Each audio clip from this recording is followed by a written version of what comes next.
Okay. Over the last few days, there have been some spicy WeakAuras memes and some spicy CVar memes. The first of which is this. Okay, I'm walking backwards. I'm walking forward. There is a key binding that is in a camera that allows you to flip the camera. I have it to mouse button 5 right now, and all it does is flip your camera like this. So you're going forward, now you're going backward, I guess. Yeah, things. The second one is I can make the character disappear and then replace it with something. And this is the dot is WeakAuras. That is dependent on this macro, and we're back.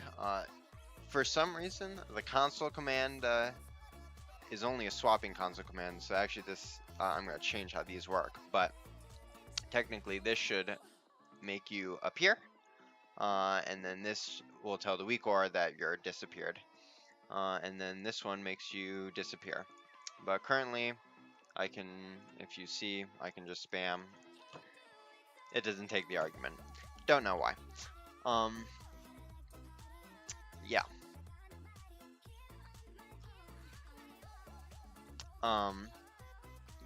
But the main concern for today is a beautiful WeakAuras. That is the disk breakpoints WeakAuras. And this is an extremely complicated WeakAuras. There's lots of custom code, lots of stuff. So I'm not actually going to explain it. But what I will do is show you what it does. So as you can see, this is the GCD right here. Or not the GCD, it is a cast timer right here. So normally it's just a GCD for something S-mend. If I cast PWS, it's a GCD. If I cast something a bit longer, it's a bit longer. Pretty simple. These black bars are GCD marks. So if you see every time, that's the GCD I'm on, that's the next GCD.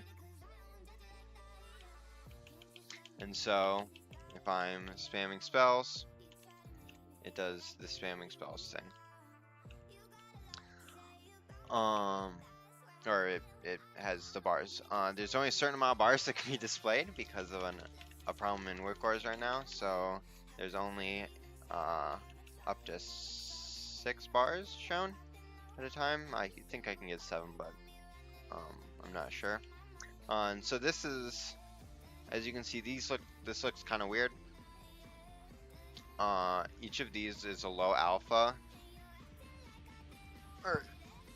There's actually multiple progress bars here, each with a low alpha, and each show a single atonement. And so if I cast atonement again, you can see now there's 2 atonements here, 1 atonement here.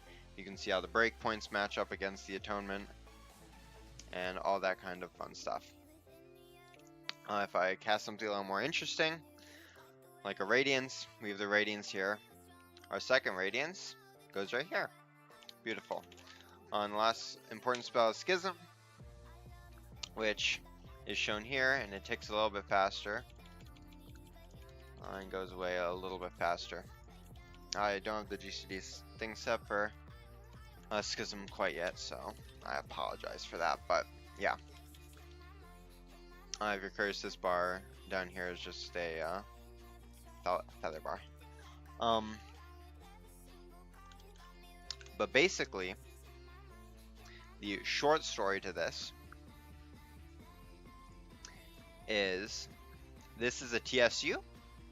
Every time you cast a spell, and it's your spell, or every time a spell is casted and it's your spell, it checks if it is a Schism, in which case it makes a Schism, or if it is anything else, it makes sure to correctly do the GCD bar, which is also done with channeling spells and complicated shit. And then the I'm tweaking. I'm not tweaking. And then it checks if the spell you casted was a radiance, and if it was radiance, it adds radiance. And it can make up to 2 radiances, and if you already have a radiance out, it will make the second radiance. Otherwise, it will make the first radiance. And if it's just a normal atonement cast, it picks that up too, and it creates those bars. And if it's an evenge, which I haven't showed yet, I should show that. If it's an evenge, it will increase the time on all of these.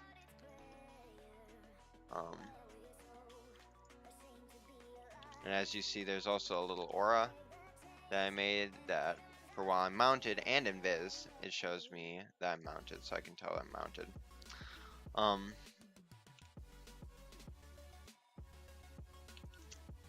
But if I use some spells and then use an evenge, it breaks because I changed something, but it won't break in a minute and 15 seconds when I do it again, because I know where the bug is.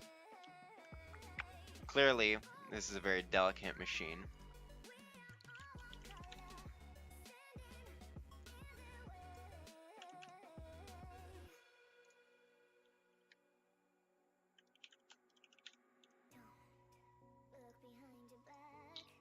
So we'll cast that in 40 seconds. But yeah, invisible character things. So one of the problems is actually when directly above, the circle doesn't stay in a consistent place, and you can't really make it stay in consistent place because you can't get the actual. I think there's the yaw of. There's the pitch. You can't get the pitch of the camera, so when directly above, it will be slightly off. So you'll be slightly in front.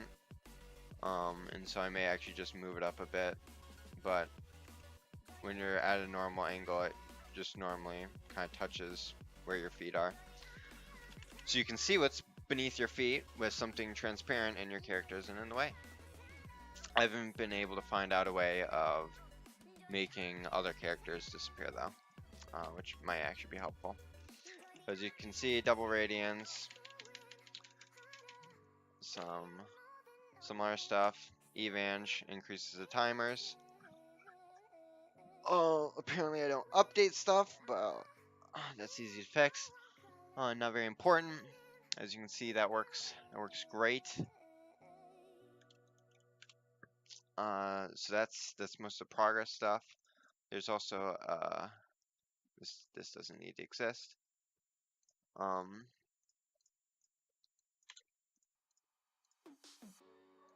It'll still work without that. There's also this echoer. This is actually a very important part of the WeakAura. Pretty much what this echoer does is it checks all the time if it needs to send an echo back. But when it gets an echo, it saves it and waits a certain amount of time, to the time it was given, and then it will repeat back.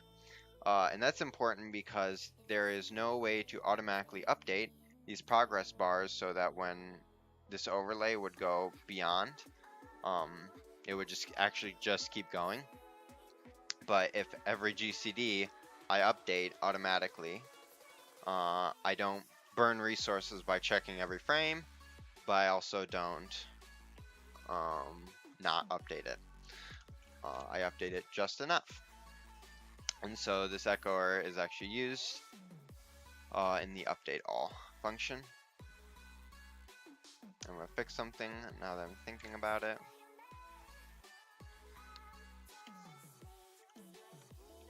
There. Now, if I cast these and increase the timer, it will stay correct. There's a little bit of lag if you notice, if you watch the black bars very closely, they sometimes jump a little bit. When they end, that's latency. There's nothing I can really do about that. let's see.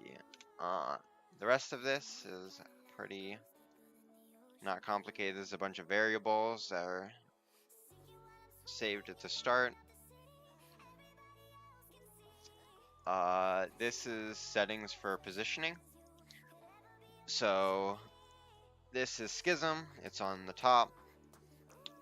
The normal atones aren't moved, but the radiances are moved a little bit, depending on which radiance it was.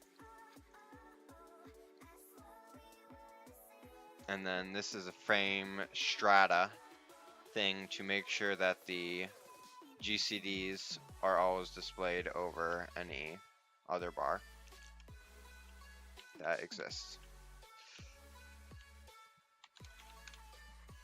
And then in animations, this is just coloring. Coloring for schism, coloring for the radiances, coloring for the normal tones, and coloring for the GCD bars. And then this is a set overlay color, which makes the overlays black instead of normally they're white overlays. This just makes them black. So easier to see, or don't destroy your eyes as much. Yeah. Not much here is of much significance. If you want to change the width and the height, you also have to change the variables diff for the width and bar size in this init function, because it does some mathematics with that. I could make it have some text, but really it doesn't matter. You don't really want text for this. It shows you everything that you need to know. Now the uses for this are if you had full bars, you'd be able to very easily tell this, but as a cooldown approaches, you can see I'd probably penance for this because I couldn't get a double smite off, but I could get a penance right here. And so it allows you to calculate when you're gonna have spells up, what the breakpoints are like, when you should cast what, etc. Currently, it doesn't update with haste procs. It just updates whenever you cast something or every haste time. But haste procs tend to not be huge right now, and so it shouldn't matter too much. It might be wrong for a GCD, but that's it. That's as long as it'll be wrong for. I think that was all I wanted to cover. Flipping the screen around, being invisible and things.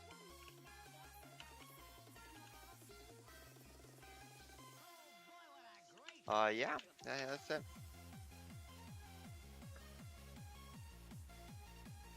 Yep.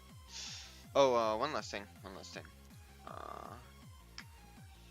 Make sure nothing's in my text box, and we're switch to the main screen actual. There's this pretty cool site called Sound of Text. That you enter something like that, and then I like big butts. it will play it for you. And you can download this, and specifically, you can download this into an add-on called Shared Media. And there's guides on how you use shared media, but basically it allows you to have sounds on your own. And so I actually have a Chrome extension called Chrono that will download Chrono Download Manager that will download stuff from the Sound of Text directly into the shared folder. And then all you need to do is run this bat file, and it will compile it, and the next time you start the game, you'll have that text-to-speech sound for yourself. So yeah, that's it though.